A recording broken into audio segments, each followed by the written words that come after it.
One of the first major spring games in college football has got a lot of questions to answer as Hugh goes into year two. Let's bring on Zac Blackerby. He is what we call the boss man here at the Locked On College Network, host of Locked On Auburn. And Zac, let's just dive right into the quarterback discussion because Payton Thorne, he's the guy, right? Like there's no question, there's no uncertainty. Is it Payton Thorne or is it not Payton Thorne? Hugh told us in his last media availability before A-Day's game on Saturday, it's like, yeah, we're expecting Payton Thorne to be Auburn's quarterback going into fall camp. So he told us all of that. And then he gave us probably about an hour's worth of a viewing window at practice earlier this week, which was super nice of him. Thank you so much. And he kind of showed us, like, this is why they threw a ton in front of us. We normally don't get to see that. We just get to see drills and handoffs and things like that. Payton Thorne, by far the most consistent of the four quarterbacks that Auburn has on scholarship right now. I do think the future is brighter at the quarterback position for Auburn than it is currently, because I think the two young guys that they have, Hank Brown, Walker White, I think both those guys are going to be very, very good SEC quarterbacks when it's all said and done. But as far as right now, yeah, it's Payton Thorne. If you look at where he would fall amongst other SEC quarterbacks, is he good enough to take Auburn to where they want to go in year two? Is he good enough? Like, does he have the skill set to do it? Yes, but let me add the caveat of I don't think he needs to be great for Auburn to succeed in 2024. And by succeed, I mean win 8, 9, 10 games. And some Auburn fans will think, oh, we can do better than that. I don't think so.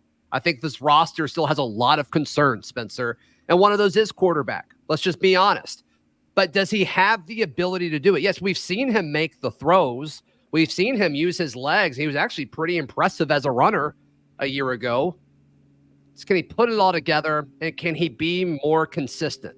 And look, I think I said this last time I was on this incredible show, Locked On College Football with you, Spencer, where I think it's easier now to play quarterback at Auburn this year than it was a year ago. They went out and got better wide receivers.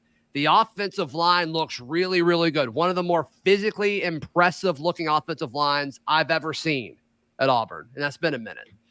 And to me, like, yeah, the scheme with Hugh saying publicly, I'm going to be more involved with the game plan. I've hired people to kind of help on the recruiting front, so I don't have to spend as much time doing that. I think it's going to be an easier gig to play quarterback this year for Payton Thorne than it was a year ago. As you look ahead to the spring game, which is on Saturday, it's one of the first major spring games. We're going to talk about another one later in today's show as well. NC State has got their spring game on Saturday. Plenty of quarterback questions there. But, you know, this is still somewhat of a question as we talked about. What should Auburn fans or just college football fans be looking for from Payton Thorne in this spring game? Yeah, I mean, you hope he just kind of goes out and does what he's supposed to do. I can't imagine people would run with an impressive stat line and say, yes, Payton Thorne has taken this big step forward, but I think you hope that he just kind of takes care of business and you avoid the negative pub. I think that really should be Payton Thorne's goal, because I don't think he has a whole lot to gain, but I do think he has some stuff to lose as far as perspective goes from outside of Auburn. So, you know, can he go 8 of 10 for 70-something yards? Maybe he scores once or twice. Like, I think that's what he should be. And the big storyline I think that Auburn fans are so excited to see is his number one wide receiver, true freshman, Cam Coleman, former 5-star. Spencer, I sound like a broken record because I talk about it every day on Locked On Auburn. But this kid is special. I've never seen anything like this kid. The player that he was as an 18-year-old coming in and being an early enrollee in the first day of spring that we got to see versus now, it's incredible. This kid is special. And Auburn fans in the college football world get to see their first public glimpse of what Cam Coleman can be on Saturday. So it's going to be must-watch TV. How important is it for Cam Coleman to live up to the hype that you have clearly set for him solely and individually on Locked On Auburn for Payton Thorne in that Auburn offense? Well, I think there's different ways to look at that. Like, from Cam Coleman personally, you have to think that he knows he can be a first-round draft pick one day. He's that good, Spencer. So the pressure on him to do that, it's like, yeah, you need to perform. You need to focus on getting better as a wide receiver. And sometimes it takes a little bit of an adjustment period because these kids have always been the best player on the team and the best player on the field. And you can see that early in Cam Coleman's development. Like earlier this week, I was watching him And he kind of had a hard time creating a ton of separation, but he still made the catch because he's so good at pinpointing the football. But he was being bumped at the line, and like he's not using his long arms to kind of brush off the defender's hands quite yet. So, I mean, he needs that college coaching like a lot of these young, very talented freshmen do. So things like that. As far as Auburn's impact this year, yeah, they need him. Wide receiver is still, it's way better than it was a year ago, but it's still, they have a long way to go in that room because the passing concepts and just the offense as a whole, it wasn't good a year ago when they threw the football. It was good when they ran the ball. It was not good when they threw the football. And so if that's going to take a step forward, it's going to be Cam Coleman. And then Auburn's leading pass catcher from a year ago is their tight end, Rivaldo Fairweather. Those guys are going to really, really have to carry the passing offense. You look at Coleman and Fairweather, those will probably be your top two targets, but who else might have an opportunity to shine in the spring game and win themselves a little bit of playing time, given the somewhat transitory nature of that offense and who's productive? Yeah, you talk about the transfer portal a ton, so we'll go with one of Auburn's guys that they picked up this past transfer portal window. From Georgia State, Robert Lewis was one of the more decorated wide receivers at the G5 level a year ago. He's hit the ground running. He just seems he seems a tick faster than everybody else when he's kind of running his routes. His routes are so crisp.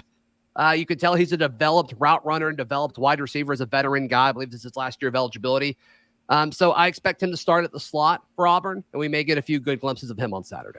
Zach, refresh my memory. We've talked a lot about offense here so far in this segment. How many sides of the football are there in a game?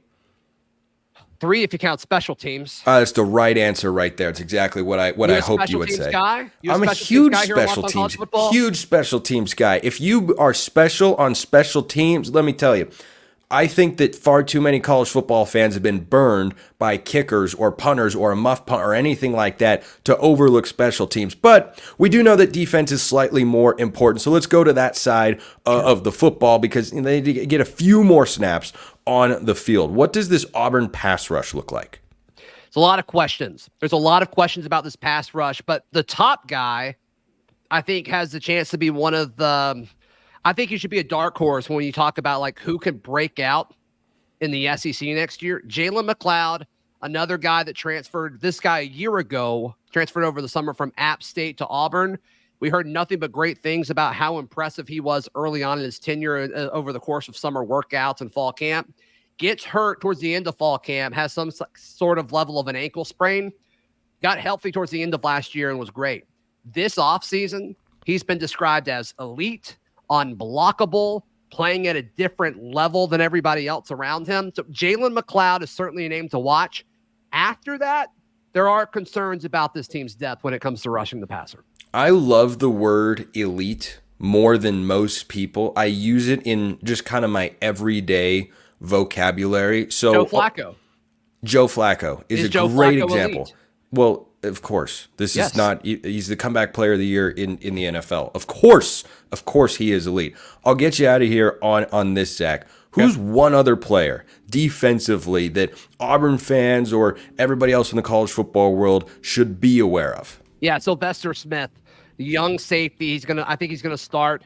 And right now it looks like he's got a chance to start over Jaron Thompson, who was a key part of Texas's defense a year ago, who made the college football playoff. He transfers to Auburn, and he's competing with Sylvester Smith, the guy that we saw a little bit in the bowl game because he had to play based off of the rest of Auburn's defensive backroom going to the NFL. But Spencer, let me tell you this. I was down in Mobile covering Auburn's defensive backroom for the Senior Bowl earlier this offseason. Ran into an NFL scout, was talking to him, and I said, hey, who's an Auburn guy that your organization is looking at? And without skipping a beat, he says, we love Sylvester Smith. This is a guy that hasn't played a whole lot. They love his traits. They love what he's done at the high school game. They liked what he did in the bowl game and what they've done as far as talking to guys throughout the SEC. Sylvester Smith is the guy to watch. This was so much fun. We just might have to do it again after Auburn spring game, which is on Saturday. Yeah, we'll just plan it. We'll just write it down. I'll write it down in my notes right here, right now. Zac Blackerby, Locked on Auburn. Zach, thanks so much. Hey, love you long time. Appreciate it. So NC State has made one of the most underrated quarterback moves this entire offseason. He's going to be on display in the public eye for the first time this Saturday. We'll talk about that coming up next.